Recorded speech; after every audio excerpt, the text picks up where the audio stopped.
Baik, yang pertama bagi kita Rasulullah SAW itu lebih bahkan daripada jiwa, nyawa, raga kita sendiri. Ya, dulu Sayyidina Umar mengatakan kepada Nabi SAW, ya Rasulullah, aku mencintaimu seperti aku mencintai diriku sendiri.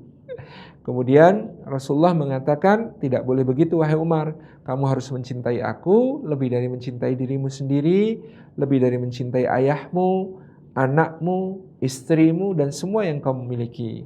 Kemudian Umar bin Khattab mengatakan, baik ya Rasulullah, mulai sekarang engkau lebih aku cintai dari semua yang ada, bahkan dari diriku, dari orang tuaku, dari anak-anakku, dan dari istriku. Aku lebih mencintaimu dari segala yang kumiliki. Jadi bagi kita Rasulullah SAW itu jauh lebih kita cintai daripada bapak kita. Ya, kita membayangkan bapak kita atau ibu kita ya digambar dengan gambar tidak senonoh, diolok-olok di muka umum, tentu kita marah. Apalagi itu adalah Rasulullah SAW. Jadi ini yang pertama, sikap yang disebut sebagai ghirah di dalam beragama. Ada spirit beragama yang kuat karena kecintaan kepada Rasulullah SAW.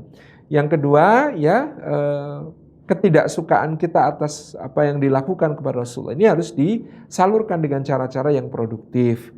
Ya, ada misalnya teman-teman di Timur Tengah itu menyerukan boikot terhadap produk-produk dari Prancis, dan ini sangat terasa. Ini signifikan karena memang di Timur Tengah konsumsi produk-produk Prancis itu tinggi ya, dari kosmetika sampai kemudian pernak-pernik, fashion dan lain sebagainya, produk-produk premium yang branded dari Perancis itu sangat digemari. Dan sekarang close semuanya, itu tentu akan membuat perusahaan-perusahaan yang merasakan kerugian menyalurkan kembali aspirasi kaum muslimin kepada pemerintah Perancis yang tetap melindungi bukan lagi freedom of speech, tetapi sebuah penghinaan kepada Rasulullah. Karena memang selama ini di Eropa terjadi senantiasa standar ganda.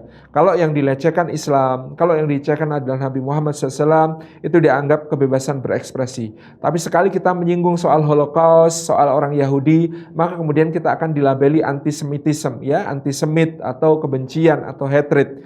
Nah, ini kenapa standar ganda ini hidup ya? Karena kaum muslimin ya kurang memiliki power ya.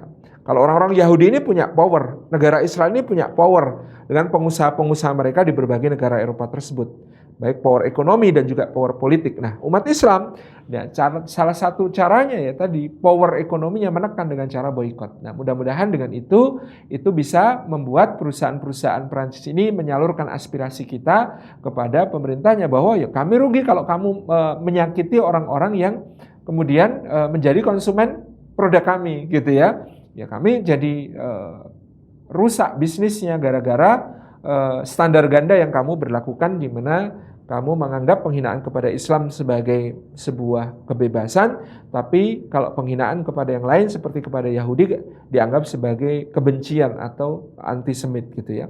Itu agar kita bisa berikan kepada mereka satu pukulan yang membuat mereka tersadar bahwa bagi umat Islam Rasulullah ini bukan figur sembarangan, nggak seperti mereka memperlakukan bahkan naudzubillah Yesus dengan karikatur-karikatur seenak mereka, nggak bisa. Ini umat Islam yang sangat mencintai Rasulullah SAW. Yang ketiga, jangka panjang yang harus kita pikirkan adalah dakwah. Bagaimana kemudian kita menyiapkan generasi penerus kita, anak-anak kita, mungkin untuk menjadi orang-orang yang memiliki prestasi yang baik, orang-orang yang memiliki akhlak mulia, dan orang-orang yang siap untuk berdakwah di Eropa gitu ya. Baik nanti mereka sebagai pelajar ataupun mereka sebagai profesional ya. Dan itu sudah saya lihat ya, banyak buktinya teman-teman di Inggris misalnya jadi profesional, teman-teman di Jerman yang jadi profesional di sana, ini sangat signifikan pengaruhnya di dalam menebarkan nilai-nilai Islam ya, karena orang itu ya seperti dikatakan oleh Habib Nurmagomedov ya, orang-orang Kristen, orang-orang kafir, orang-orang Eropa, orang-orang Amerika, itu mereka nggak baca Quran, mereka nggak baca hadis, nggak baca sirah Nabi, tapi mereka membaca dirimu ya. Kalau kita bisa menjadi representasi dari Islam, keindahan Islam, akhlak Islam di tengah-tengah mereka, lama-lama mereka akan semakin tertarik dan kemudian mungkin belajar atau bahkan cinta kepada Islam. Itu. Wallahu a'lam bishawab.